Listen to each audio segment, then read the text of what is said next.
Search is everywhere. The question is, are you showing up? This is Search as a Channel.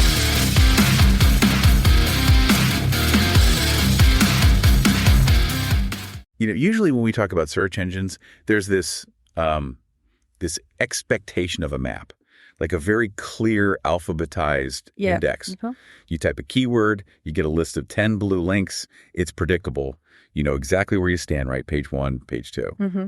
It's this clean, almost comforting hierarchy that we're all just so used to. Right. I mean, we've spent basically 2 decades building entire marketing departments around that exact map. Oh, absolutely. The rules of visibility were just, well, set in stone. You optimize the page, you build the links, and you climb the ladder. But then, you step into the world of AI search, and suddenly that map is drawn on an Etch-a-Sketch. Yeah. We're looking at a visibility landscape that is just terrifyingly unpredictable. And, well, that is our mission for this deep dive. Exactly. Because today we are exploring the very real possibility that doing everything right, according to traditional SEO, might actually make your brand completely invisible in the age of AI search. Which sounds crazy, but it's true. It really is. And we are pulling from a literal mountain of research to figure this out. We've got Will Reynolds' latest strategic frameworks on search visibility. A massive Systrix data set. Oh, that data set is incredible. Yeah, tracking over 80,000 AI prompts. And a really provocative manifesto on why sounding professional is basically a death sentence for your brand. Right. And I think the overarching theme across all this research, is that the fundamental architecture of how information is retrieved has just completely changed. Yeah. We are moving away from a system that retrieves documents to a system that synthesizes answers. Okay, yes. And the really scary part is that the instincts that made a business successful on Google for the last 10 years are the exact instincts setting them up to fail with large language models. Well, let's unpack that, because on the surface, it sounds super counterintuitive, right? Like if I've been winning on Google, shouldn't I just, keep doing what I'm doing? You'd think so. But the old playbook rewarded one very specific behavior, which was pattern matching. You looked at the top 10 results for a keyword, you matched the intent, you basically used the exact same subheadings, and you just tried to do it like 5% better. Yeah, I mean, it was pure risk mitigation.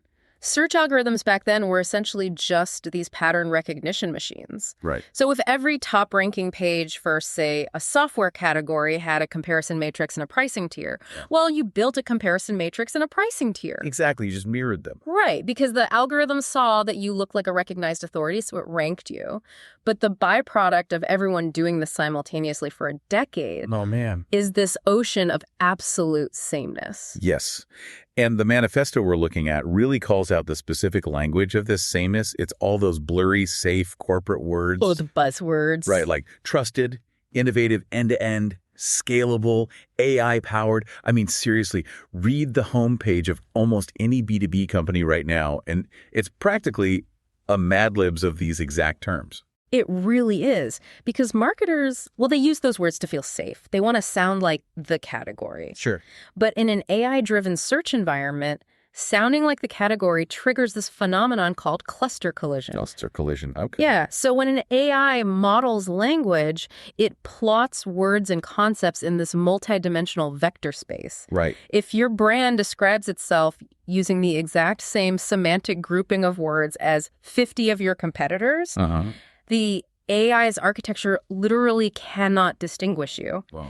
It just groups all of these identical sounding brands into one dense cluster, picks maybe 2 or 3 domains as representative of the whole, and then just relegates the rest to interchangeable background noise. So I want to visualize this for you listening. Yeah. Imagine you're at a massive networking event and 10 different people walk up and hand you the exact same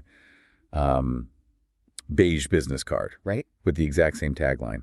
You aren't going to remember all 10 individuals. No way. You're just going to remember that, a bunch of people there do synergistic consulting. If your website reads like a consensus statement, the AI simply treats you like consensus. And we really have to look at what that means for the actual buyer's journey, because the real threat of cluster collision isn't just, losing your ranking position. Okay. It's total invisibility in consideration. Wait, I actually want to push back on that distinction a little, because in the old 10 blue links model, being, say, number 7 on the page still meant you were on the page. Well, technically, sure. Like, you still got impressions. Even if you were the 7th beige business card, someone might misclick or just scroll down and find you. Right, but an AI summary doesn't give you a list of 7. It compresses the entire category. Oh, I see. So if an AI generates a single paragraph summarizing the best supply chain software and it only names 3 vendors, the other 7 don't get lower impressions. They get 0. Wow, 0. Yeah, you lose mind share before the buyer even reaches your website. It's a total loss of visibility that happens so high in the funnel, it's practically invisible in your standard analytics dashboard. That is terrifying. Your traffic just slowly evaporates and you have absolutely no idea why. Exactly. Which perfectly explains Will Reynolds' concept of zombie content. Yeah. He points to this really widespread practice of writing scaled, templated listicles. Oh, I see this everywhere. Right. The example he gives is a brand churning out an article on the best restaurants in Minnesota purely to capture a high-volume keyword. Right. I mean, no actual human being types something that broad when they're looking for dinner tonight. Right. But marketers write it anyway just to feed the algorithm. Well, they write it because the old algorithm ate documents. It constantly needed new pages to index. Right. But an LLM doesn't want your localized SEO trap, you know? It wants the actual grand truth. Yeah.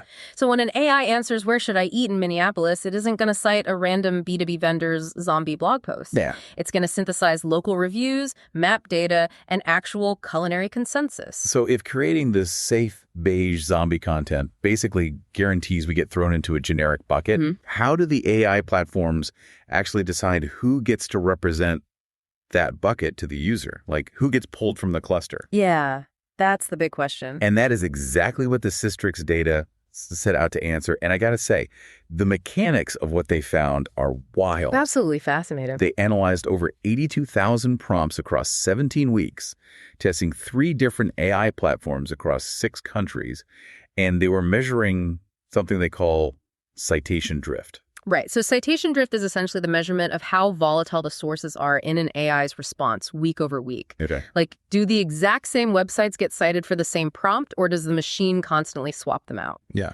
And the data totally proves that treating AI search as this one monolithic thing is a fatal flaw. The platforms operate on fundamentally different architectures. I want to dive straight into Google AI overviews first because these numbers just broke my brain. Systrix calls this environment the closed circle. In 53% of the prompts they tested, the sources cited didn't change a single time over the entire 17-week period. Just completely locked in. Yeah, out of roughly 11 domains cited, 8 stay permanently anchored. But here is the massive catch. Even though the AI is pulling from the exact same sources every single week, it rewrites the actual text of the answer 87% of the time. Yeah, and you have to think about the mechanism behind that.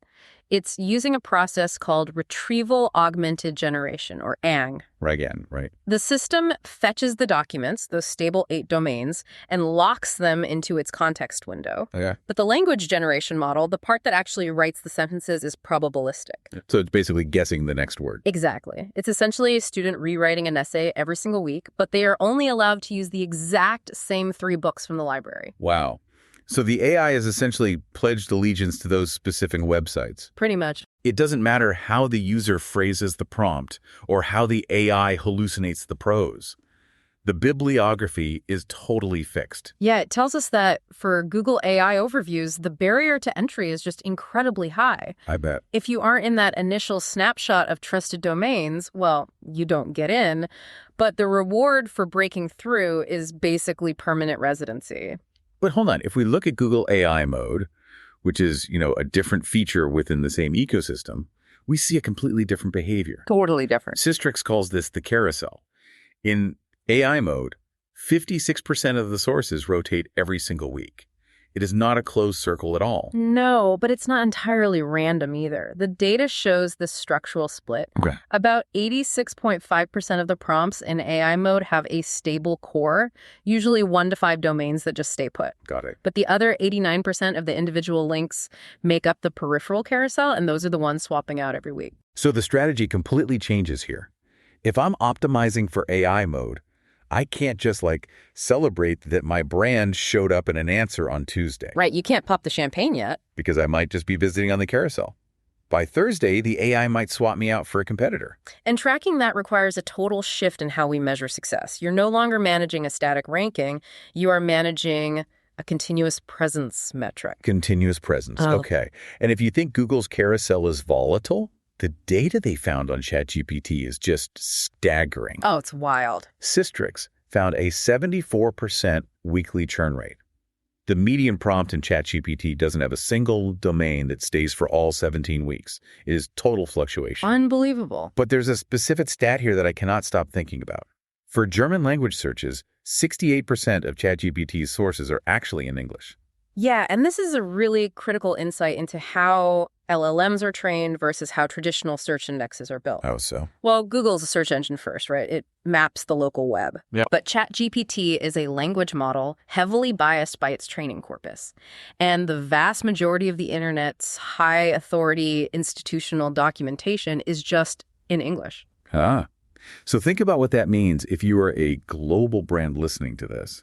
It's massive. You could be pouring millions of dollars into localized, perfectly translated German SEO content. Mm-hmm. But when a German user actually asks ChatGPT a question about your industry, the machine ignores your localized site entirely because its architecture inherently trusts an English white paper more. Exactly, which really highlights the absurdity of trying to have one unified AI search strategy. Yeah, it doesn't work. A strategy that anchors you in Google AI mode might rely heavily on native language shop pages, but that same strategy completely fails on ChatGPT. They're diametrically opposed. Okay, so knowing that a stable core does exist, at least within Google's architecture, Yeah. we need to figure out what type of content actually earns that permanent seat, like who survives the carousel and who gets tossed off. Yeah, the Systrix data establishes a very clear hierarchy of survival here. Okay, what's at the top? The ultimate winner, with a 24% core rate, is YouTube. Video content is just incredibly sticky in generative responses. Which, on the surface feels kind of obvious. I mean, Google owns YouTube. Of course they're going to preference their own property. Well, I'd actually push back on calling it just a property preference. Oh, really? Yeah, think about the data structure of a YouTube video. It's not just a video file.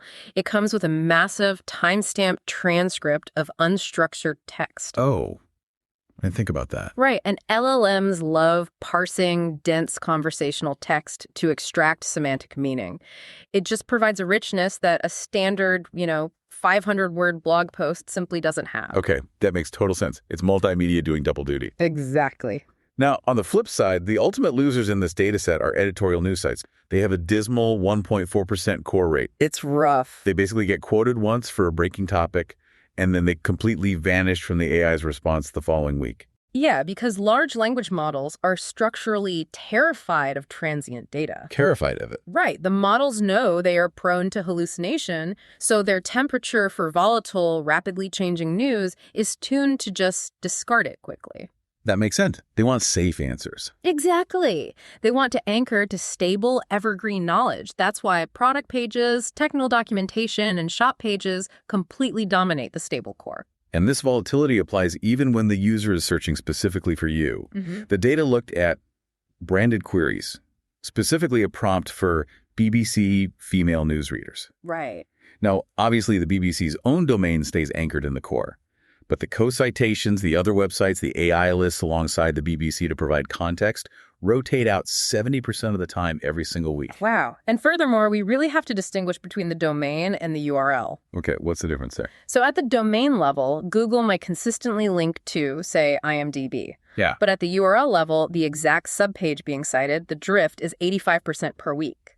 Yeah. The AI swaps out the specific page it references constantly.